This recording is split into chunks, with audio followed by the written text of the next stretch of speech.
trying to get back on my feet. I really need this job. I hired somebody else. I feel different. What is up, everybody? Welcome to MaffmanJones Movie Reviews. I'm John Maffio, and today's featured movie is an independent one. It's Fruitvale Station, starring Michael B. Jordan and Octavia Spencer. The plot revolves around a real-life incident that occurred the night of New Year's Eve 2008 and into the day of New Year's Day 2009. We have our character Oscar, played by Michael B. Jordan, and he's down on his luck because he doesn't have a job, he has a girlfriend and a considerably old daughter, 7 or 8 years old, and he's only 22, and he's struggling through life.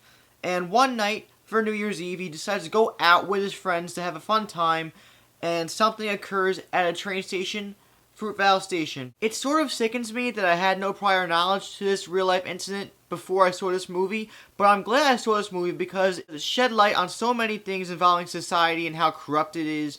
And in the light of the recent Zimmerman trials and Trayvon Martin, this movie's making perfect timing. The acting here is superb. Nobody gives a bad performance. The standouts, though, are Octavia Spencer, who plays the mother of Oscar, and as always, if you've seen The Help and other movies she's in, she's a great actress, underrated too. And Michael B. Jordan, who was in Chronicle. He is shining through his own potential here, and he gave a riveting performance. He carried this movie on his own 2 feet, and he really aided in humanizing this Oscar character, along with the director, who really helped humanize this story, which was not known to many people, obviously, because I didn't know about it. Unfortunately, in life, death occurs around our lives, and eventually to our own lives, and this movie shows why bad things happen to good people. And it's really depressing, it's very saddening, but it's also important for people to see movies like these to understand why they happen and why they shouldn't happen. Having said that, the screenplay emphasizes this idea very well. It's tight, it's cohesive, it's a character piece on this Oscar character, and it's basically about the day of the incident leading up to the incident. The story is told fantastically through the screenplay and the collaborative efforts of both the director and the actors. The film essentially takes the audience through one ordinary day in the life of this character, and it's really nonchalant because it feels like an ordinary day, and you see this guy for what he really is and what the struggles he's going through, and you really feel that. And when the incident occurs, it doesn't feel manipulative, and when the shit hits the fan, you really feel it. And I left the theater with this really cold, dark, emotional feeling, and I couldn't get it out of my mind for a couple of days. I saw this movie a few days ago. I purposefully waited a few days to make this review because I wanted to see how I felt after a few days.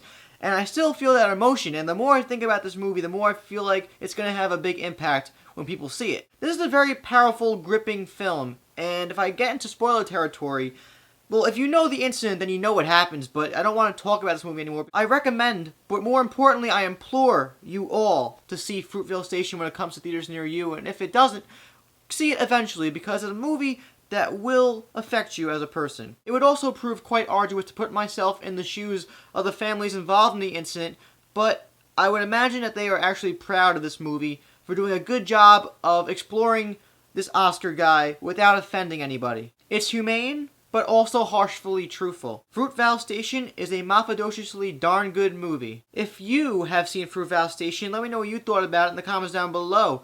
Did you know about the incident that occurred in real life prior to the movie's release? If you enjoyed my review, please subscribe to MaffmanJones, like this video, and check out my Facebook, Twitter, and We Live Film accounts in the info box. I'm John Maffio, aka MaffmanJones.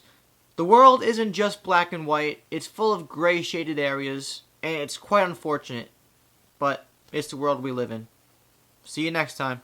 Good, I'm good. We're gonna be good. We're gonna be good. It's now